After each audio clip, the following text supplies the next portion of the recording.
you all for the chance to share some of our research at PolicyEngine, looking at means-tested programs and universality. We are, I think, going a bit deeper into a narrower set of kind of values and outcomes, especially looking at what happens when you take these ideas and turn them into policy. So next slide.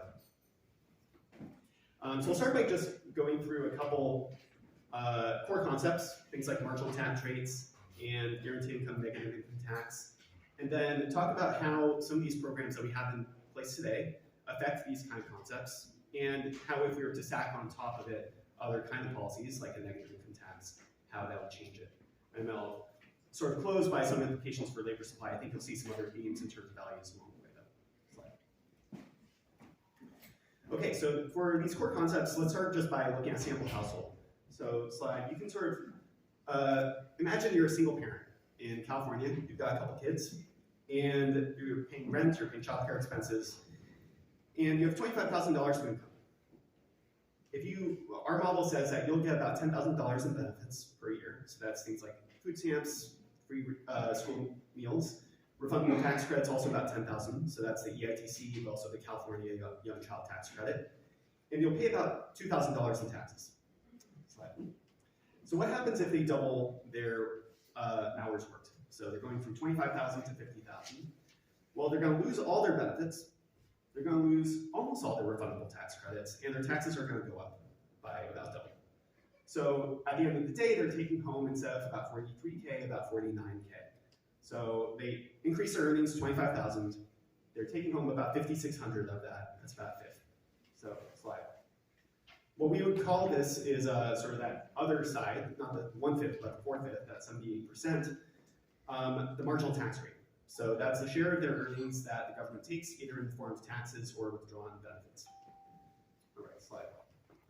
And you can see this a little bit more continuously as well. So instead of just looking at 2 points, we can look at all the range of earnings and see at each point what happens to their net income. In general, you want this to go up and to the right. If you earn more, you should take home more. I think most folks agree with that. And it's usually the case, but you see programs like TANF, SNAP, they create cliffs where it sort of threatens that value. And the slope of that is the share of the earnings that people take home at any given point. Slide. And then you can sort of take the 1 minus that derivative, 1 minus that slope, and that turns into the marginal tax rate. So at each point, how much is the government taking in the form of taxes and withdrawn benefits. So at the beginning, it's actually negative. So you have a lot of these programs like EITC that's actually phasing in. So it's a negative MTR. And then you've got a cliff here. So that's like a vertical line. And it goes up pretty high. So we saw 78% before. And even at certain points at sort of that smaller level, it's still 70+%. And compare that to 37% as the top marginal tax rate at the federal level. So there's a pretty big gap there. All right, next slide. Okay, so that's marginal tax rates. So I'll come back to that when we talk about some specific policies. But now sort of on the guaranteed income side, and Michael sort of introduced this theme, but guaranteed income includes a few different kind of policies. I'm going to talk about 2 in particular. So negative income tax and a UBI. And the thing that's common to these is no work requirement, no earnings requirement. So no phase in with earnings. Just if you have 0 earnings, you're going to get the full benefit. The other piece is it's cash, so there are no limitations on how you can use it. Now where they differ is in terms of means testing. So NIT is going to have a means test and UBI is not. Also, the NIT is going to be distributed through the tax system. That's not necessarily the case for UBI. And these are just sort of 2 versions. We actually did a paper yesterday looking at economic security projects, guaranteed income for the 21st century, which is a proposal that sort of mixes these 2. I think this sort of lays out the spectrum. Okay, so now let's actually look at those policies in the context of these other concepts like MTRs. Okay. Let's say we want to guarantee everyone $1,000 a month. Man, woman, child, everyone. And that's going to be $3.8 trillion if you don't have any phase out at all. It's going to be $1.2 trillion if you have an NIT where it's phasing out. So 50%, every dollar you earn, you're sort of seeing 50 cents less of that in the benefit. Now, I think, so you can't really compare those 2, but you can compare it to UBI where maybe a different funding mechanism, A natural one might be a flat tax. So if you were just to tax income at a flat 22% rate, you're ending up with roughly the same kind of budgetary cost of the program as the NIT. Okay. And we can sort of see these visually. So that blue line, that's the UBI. So we've got that earnings on the x-axis and the amount that you get on the y.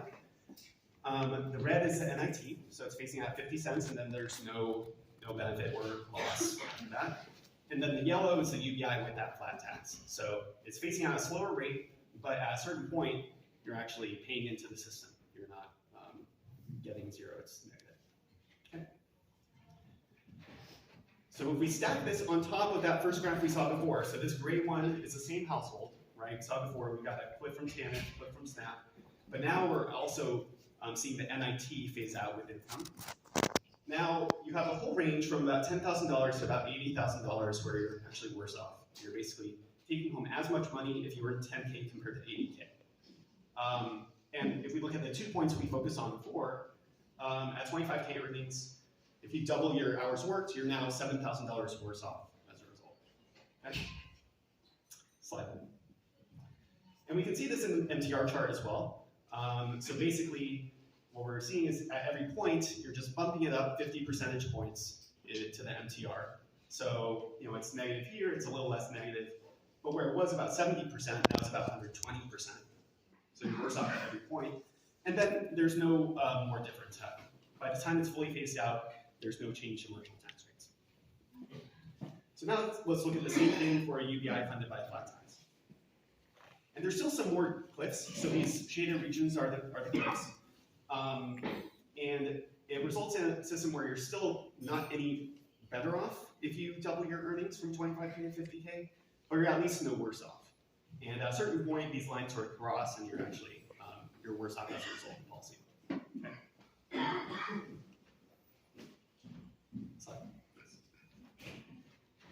And similarly, the MTR chart is going to be the whole baseline just bumped up by 22 percentage points, but throughout the whole earnings distribution instead of it stopping once it's fully phased out.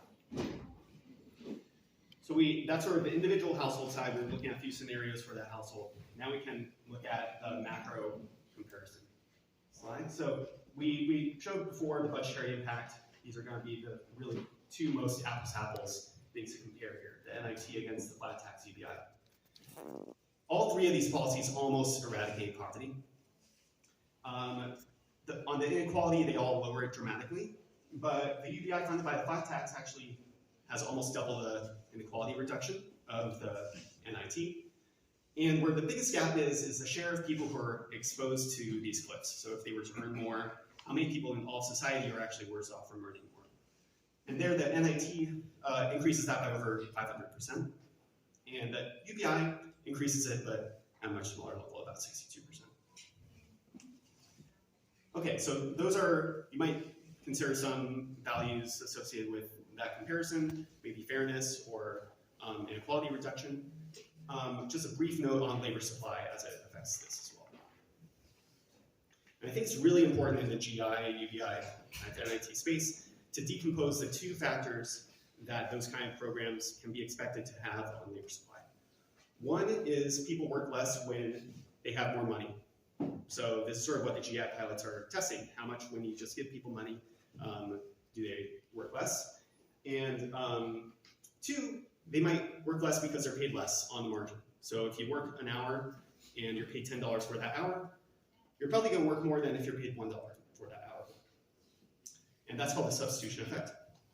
So it's kind of an empirical question, how big are these effects? And slide, the Congressional Budget Office actually did that work for us. So they did a review in 2012 of not just, I think they include negative income tax experiments in their evidence base, but they looked at a whole bunch of different tax reforms, benefit reforms, to figure out how big they are. And the key takeaway is the income effect is real. So people do work a bit less when they have more money, but to a much greater degree, about 5 times a greater degree, people work less when they're paid less. So the substitution effect is 5 times the size of the income effect. So the marginal tax rates really are the key determinant in labor supply for crafting policies in Spain. All right, slide. To wrap up, slide. Yeah, so marginal tax rates, they determine that marginal wages. I think it's an important concept because suppose you have a $15 wage, maybe it's minimum wage. and there's an 80% marginal tax rate, well, the actual minimum wage is more like $3 in that case. So if you care about take-home wages, you care about MTRs. And today, low-income parents and people with disabilities as well, thrown there for the first punter, they face the highest marginal tax rates in society, much higher than the richest people in America. And if you add just on top of that, without changing the other programs, NIT or a guaranteed income that phases out, you do sort of exacerbate that issue. Okay. The evidence does suggest that people respond to cliffs, so it matters for labor supply. And the last thing here is just to emphasize that, one more. Means testing is one of many potential ways to lower the cost of UBI. So UBI is a very expensive program. Means testing it with an NIT or a guaranteed income is one way to reduce the cost. I showed one other opportunity, which could be enacting sort of a more broad-based tax reform. You could go further. You could change tax exemptions, deductions, tax credits, other benefit programs. You could introduce a carbon tax or a land value tax. So sort of the sky is the limit if you're trying to think about funding a UBI. So depending on your values, I would encourage the community to think of which funding mechanism aligns most with those values. Thank you.